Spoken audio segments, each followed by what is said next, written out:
Emma Brooks stood alone in the grand ballroom, surrounded by crystal chandeliers, polished marble floors, and people dressed in designer suits that cost more than most families earned in months. Soft music floated through the air as waiters carried silver trays filled with champagne. Everyone smiled, everyone laughed, everyone admired the glamorous life she seemed to have. Yet Emma couldn't hear any of it. Her eyes were fixed on a man standing across the room. For a moment, the crowd disappeared. The music faded. Time itself seemed to stop. Daniel Carter. He looked different. Gone were the grease-stained coveralls and worn-out work boots she remembered so well. In their place was a perfectly tailored charcoal suit that fit him effortlessly. His posture carried quiet confidence, not arrogance. His once calloused hands now held the tiny fingers of a little girl with bright eyes and a radiant smile. The girl tugged gently on his sleeve. "Dad," she whispered with excitement, pointing toward the dessert table. Daniel laughed softly, a laugh Emma hadn't heard in years. It was still the same laugh, warm, gentle, the kind that made everyone around him feel safe. Emma's heart tightened. She had spent years convincing herself she had made the right decision, but seeing him again shattered the carefully built walls around her heart.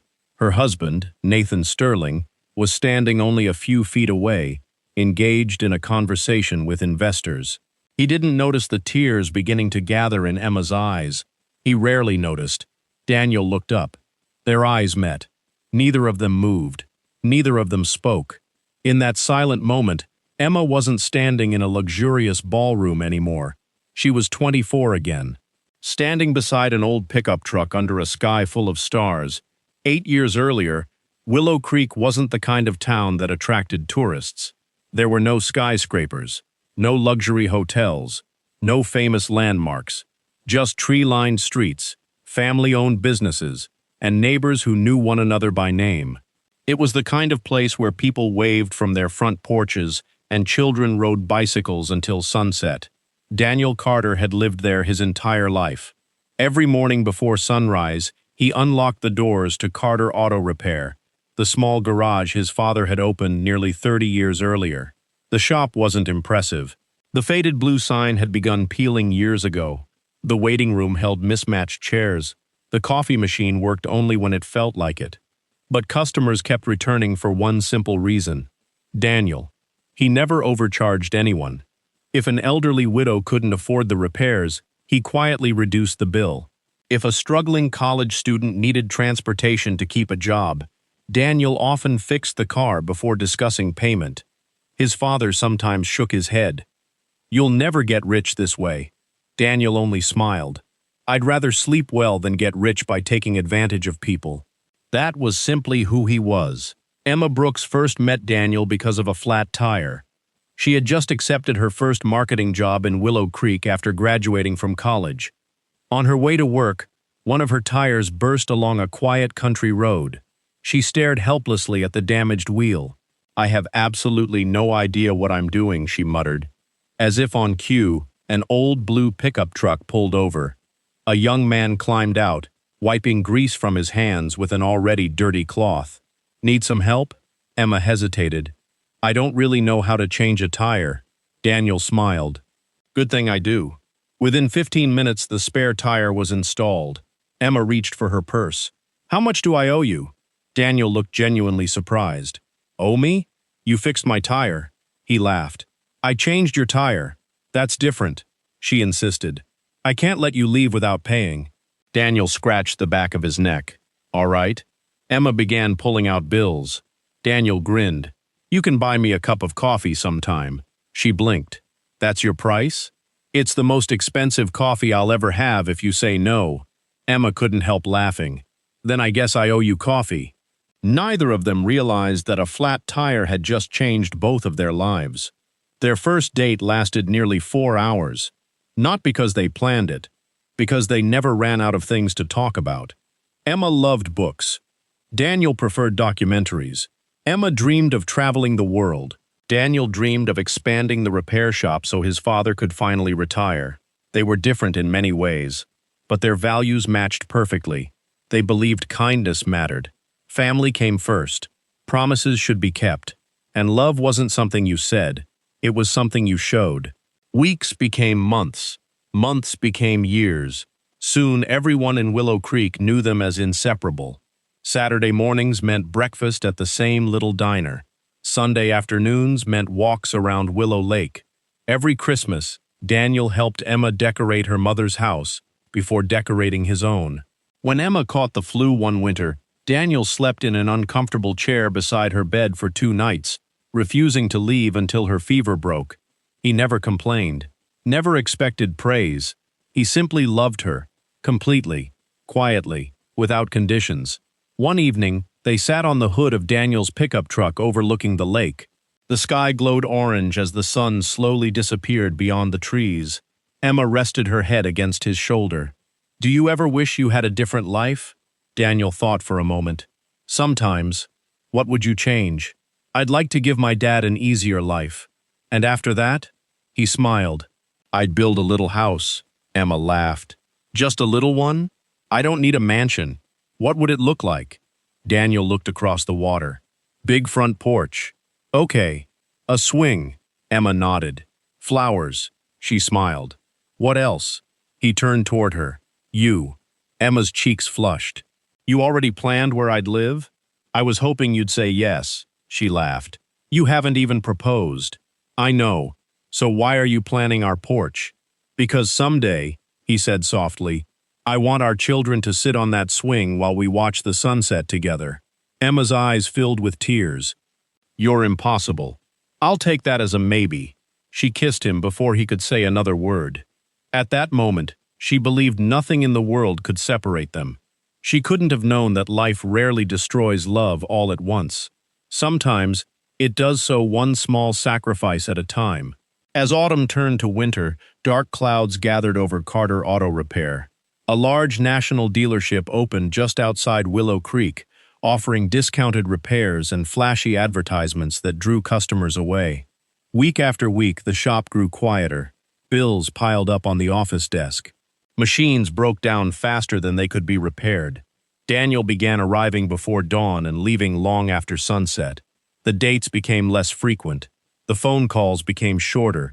The exhaustion in his eyes grew harder to hide. Emma told herself it was only temporary. She believed they would get through it together.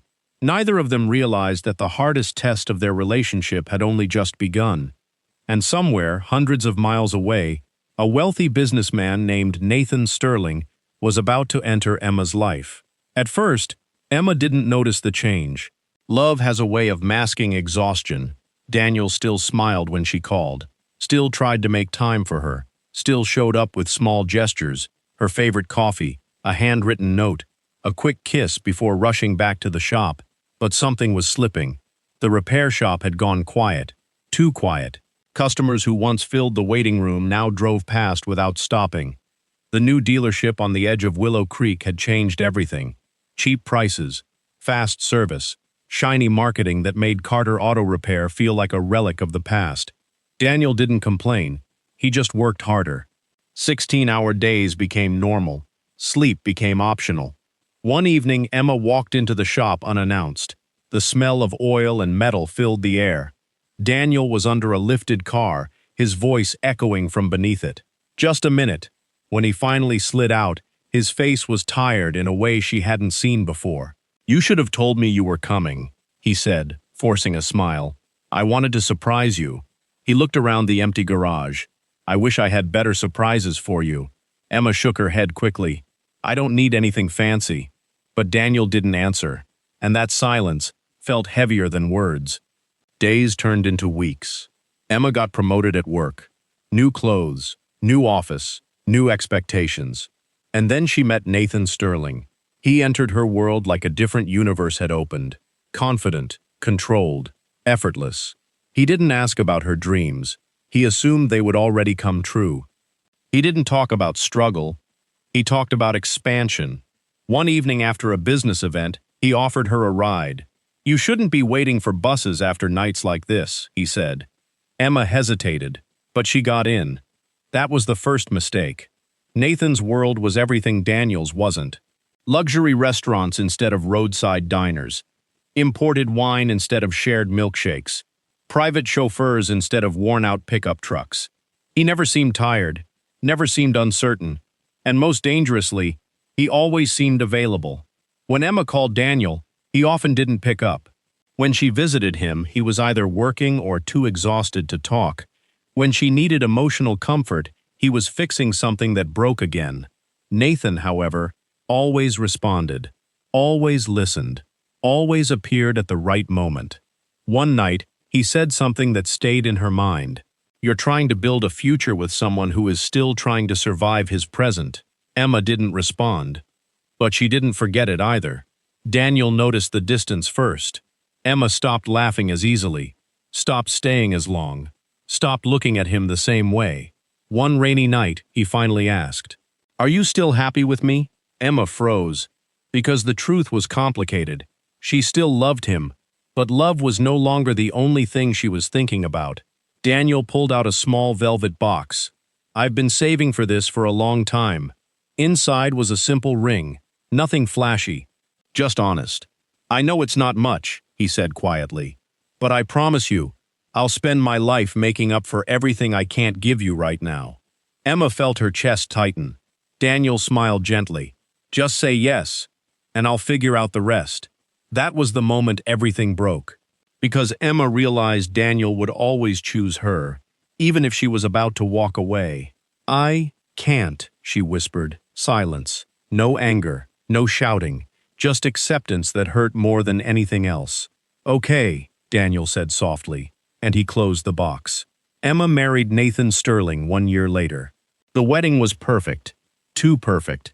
Hundreds of guests, luxury venue, magazine coverage, a dress worth more than Daniel's yearly income.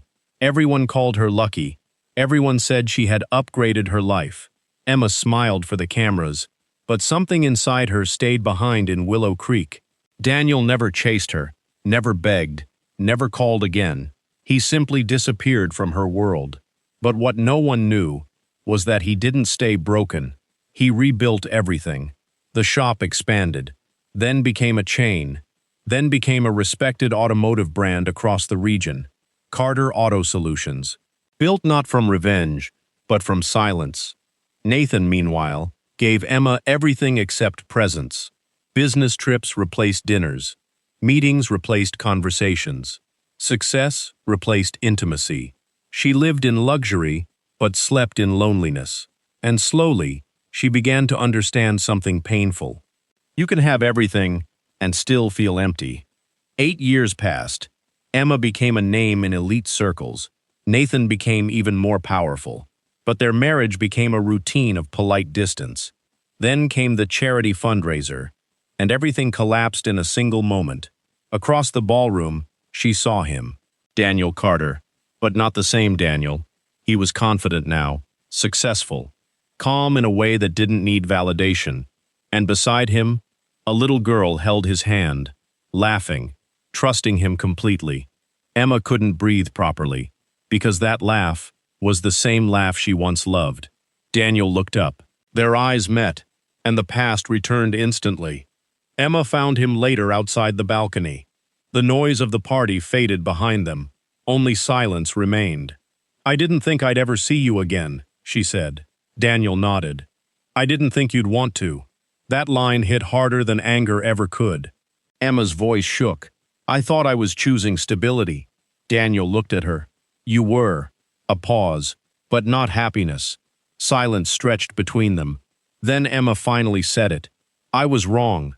For the first time, Daniel didn't look hurt, just peaceful. "I know," he said. She looked at the little girl through the glass. "She's beautiful." "That's Lily," Daniel replied. "My daughter." Emma nodded slowly. A strange pain rose in her chest. Not jealousy, not anger. Something worse. Regret for a life she didn't live. "I used to think love wasn't enough," Emma whispered. Daniel looked at her quietly. "And now?" Emma swallowed. "Now I think it was the only thing that was." The wind moved between them. Soft, final. Daniel closed his eyes briefly. "I hope you're happy, Emma." A pause. "I am," she lied. And he knew it. But he didn't correct her. Instead, he simply said, Then maybe we both got what we chose. Emma nodded slowly. Because there was nothing left to fix, no apology strong enough, no time left to rewind, just two people who once loved each other deeply, now standing on opposite sides of a life they could never return to.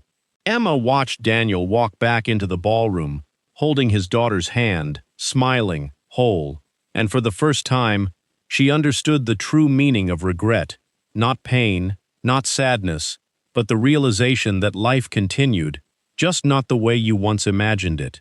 And somewhere deep inside her heart, she finally admitted the truth. She didn't lose Daniel. She let him go. And that is where the story of Emma and Daniel leaves us. Two people who once shared the same dream, now walking completely different paths, carrying the weight of choices that can never be undone. But before you go, I want to ask you something. Do you think Emma made the right decision choosing stability over love, or did she lose the only person who would have truly stood by her no matter what? And be honest, if you were in her place, what would you have chosen? Leave your thoughts in the comments. I read every single one. If this story touched your heart, don't forget to like this video. It really helps more emotional stories like this reach people who need them. Share this story with someone who believes in love, or someone who has ever had to make a difficult choice between the heart and the future. And if you enjoy stories like this, make sure you subscribe to the channel and turn on notifications, because more emotional stories of love, regret, and second chances are coming very soon.